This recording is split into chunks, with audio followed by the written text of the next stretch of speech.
Hello students, welcome to our YouTube channel art and study. मैं आज आपके लिए लेके आई हूँ भारत के महान राजनेता और दलित और महिला अधिकारों के लिए लड़ने वाले नेता डॉक्टर भीमराव अंबेडकर के बारे में, जो कि एक बहुत ही महान देशभक्त नेता थे। भारतीय इतिहास और भारतीय स्वतंत्रता में इनका बहुत महत्वपूर्ण योगदान था। उनकी एक फेमस लाइन है, we are Indians firstly and lastly, जो कि उनके देशभक्त होने का परिचायक है। वो एक बहुत ही महान विचारक और दार्शनिक थे। तो आज मैं आपके लिए लेके आई उनके बारे में, उनके जीवन से जुड़े कुछ महत्वपूर्ण तथ्य। तो शुरू करते हैं आज का टॉपिक। सबसे पहले हम देखते हैं अम्बेडकर का जीवन परिचय। डॉक्टर भीमराव अंबेडकर का जन्म कब हुआ था स्टूडेंट्स? 14 अप्रैल 1891 को। और इनका जन्म हुआ था मध्य प्रदेश के इंदौर के पास महू में। इनके पिता का नाम था रामजी सकपाल और माता का नाम था भीमाबाई और इनकी पत्नी का नाम था रामाबाई। और अंबेडकर का उपनाम था सकपाल। अब हम देखते हैं डॉक्टर अंबेडकर का परिचय। डॉक्टर भीमराव अंबेडकर भारत के जाने माने विधिवेता, अर्थशास्त्री, राजनीतिज्ञ और समाज सुधारक थे, जिनका भारतीय समाज और भारतीय राजनीति में बहुत ही महत्वपूर्ण योगदान था।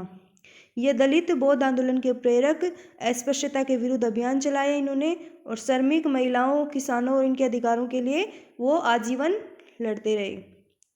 स्वतंत्र भारत के ये प्रथम विधि एवं न्याय मंत्री थे और भारतीय संविधान का इन्हें जनक भी कहा जाता है। आज हम जो भारतीय संविधान का जो प्रारूप देखते हैं वो डॉक्टर भीमराव अंबेडकर के ही अथक प्रयासों का ही परिणाम था। तो इन डॉक्टर भीमराव अंबेडकर भारतीय गणराज्य के निर्माताओं में से एक माने जाते हैं। भारतीय राजनीति में बाबा साहब अंबेडकर साहब ने 1936 में स्वतंत्र लेबर पार्टी की स्थापना की, जिसका नाम इन्होंने 15 अगस्त 1947 के बाद इसका नाम बदल के रख लिया, अखिल भारतीय अनुसूचित जाति संघ कास्ट पार्टी रखा।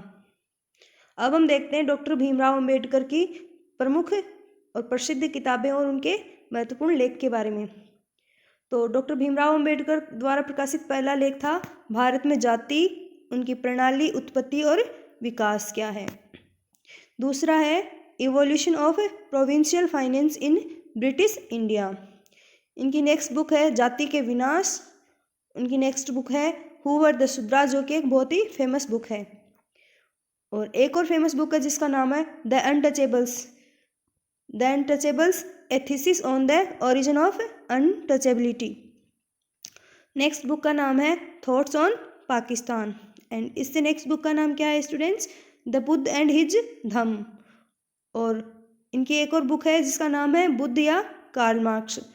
तो जो ये बुक्स हैं वो हर एग्जाम्स की दृष्टि से भी बहुत ही इंपॉर्टेंट है और ये डॉक्टर भीमराव बाबा साहब अम्बेडकर की प्रसिद्ध बुक्स हैं। तो अब हम देखते हैं कि बाबा साहब अम्बेडकर के बारे में कुछ और facts. Baba Saheb Ambedkar is known as Bhimrao Ramji Ambedkar was a social reformer and inspired the Dalit Buddhist movement in India. He is the father of Indian constitution and the brain behind the drafting of the Indian constitution. He was the first law minister of the country in the year 1947 and he renounced Hinduism and became Buddhist in the year 1956. Doctor Bhimrao Ambedkar एक बहुत ही महान विचारक थे, जिनमें से कुछ महत्वपूर्ण विचार इनका कहना था कि मूल रूप से पशु और मनुष्य में यही विशेष अंतर है कि पशु अपने विकास की बात नहीं सोच सकता, जबकि मनुष्य अपने विकास की बात सोच सकता है और अपना विकास कर सकता है। ये कहना था डॉक्टर भीमराव अंबेडकर का। डॉक्टर बाबा साहब भीमराव अंबेडकर का जो दर्शन है बहुत ही प्रेरणादायक है, जो कि हम सबको पढ़ना चाहिए।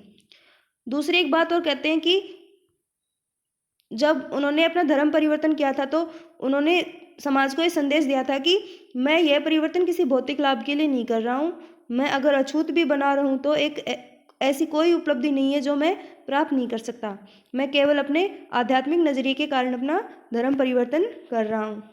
तो बाबा साहब भीमराव अम्बेडकर का आध्यात्मिक झुकाव बौद्ध धर्म की तरफ होने की वजह से उन्होंने अपने अंतिम दिनों में बौद्ध धर्म को अपनाया था।